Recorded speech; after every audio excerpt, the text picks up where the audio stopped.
I'm on GradTrust website, and I want to sign up as a client. So I will now sign up as a client. As you can see, it requires a MetaMask wallet in order to sign up. And so what MetaMask is essentially cryptocurrency wallet. It is used to buy and exchange cryptocurrencies. And in our case, we're going to be issuing credentials on the blockchain. And so transactions will just consist of credentials and then who issued to and who issued the credential itself. So I'm going to copy my MetaMask wallet address from MetaMask browser extension, and then give myself a username and a password, and then I'm going to sign up. As you can see, the sign up is successful. I'm now a client of GradTrust. Now that the new issuer has made his account, I will now log into the admin console to give him the issuer role. This is important because for each of our pages, they're actually locked based on what role you have for our application. So I will log in here to the admin dashboard, go to manage users, and we can see the new user here has a role of holder. So now I'll issue him an issuer role.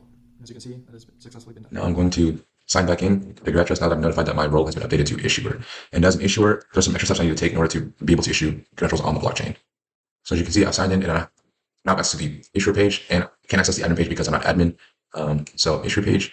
So now I'm going to register myself as an institution. So I'm going to call myself Texas A&M University.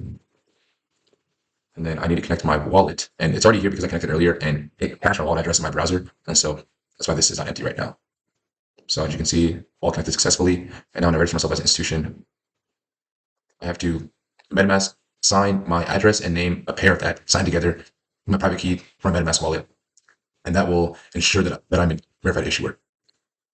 So as you can see now, I registered successfully, and I should now be able to issue credentials. So as you can see here, here's the admin page. And for admin, in order to update the broker root, it requires 2 admin signatures. And the reason why we have this is to make sure that in case anybody gets into our database and modifies or adds themselves as an issuer, they can't just then go and update the broker root on chain, which will then allow them to issue credentials as they please and as they feel. So this requires 2 admins to connect their wallets first. And so because the addresses are already cached by the browser, when they first connect their wallet, it displays here. And so when they connect their wallet, and then the first admin to sign is going to press update broker root, and they will, as you can see, so this is a new broker root right here, and this is a request from this URL, and it's going to, I press confirm as first admin, and then it waits for second admin to sign. So as you can see, pending updates, I as the first admin initiated this request, and here's the broker root that's going to be updated on the blockchain.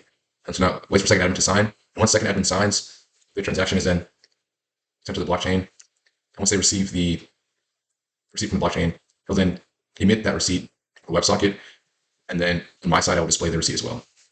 So here is the second admin. I will sign. I get a similar MetaMask notification. So I press confirm, and we will wait for that transaction to go through. As you can see here now, the broker root was updated successfully on the blockchain. So this is the new root, just shown the pending updates beforehand, and this is the transaction hash on the blockchain that consists of this broker root. So now that I've registered as a new issuer for the GradTrust system, I can start issuing credentials. So the first credential I'm going to issue is to a student of mine named Blake. So we have his Ethereum address and my Ethereum address in the recipient and issuer fields respectively.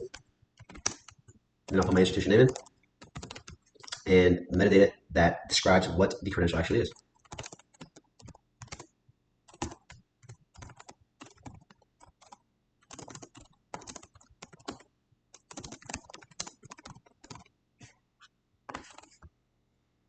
And now that I have everything in, the degree that I want,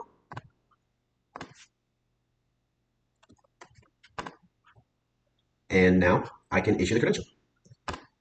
Now that the credential has been issued, we can see the transaction hash, and we can see the actual credential hash that I ended up issuing. Now that the credential has been issued, I can actually check that it is there on the blockchain. So here I am signing in. I'm automatically redirected to the holder page. This is my wallet address.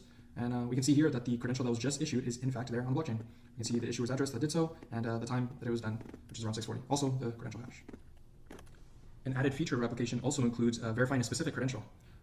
So I'll click this button and see that I could actually verify my own document that I was sent by the issuer is actually what ended up on the blockchain.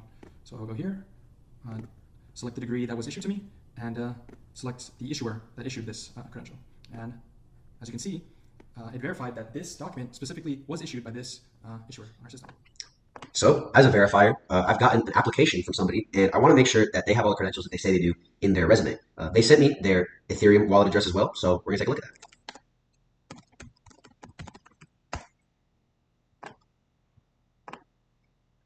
I have the address that they sent me.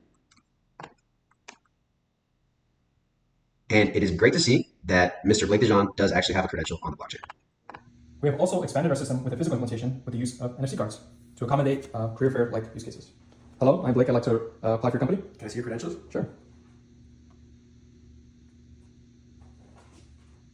And as you can see, the credential you saw a moment ago is also available to this prospective recruiter. So here's our hardware security module that we're using to create Entropy. So we have our sound thing. As you can see, it's going off while I'm talking. It's picking up sound intensity. We have our photo resistor. We have a heat sensor right here, very sensitive. And then we have our camera module sticking out the side so we can see things. Here's the values being printed out. So just to kind of show you all that it is working, I'm going to close them. So we're going to see what the light is about 519. I'm going to close the box. Light drops to 104. So all the values are very sensitive and changing based on the environment.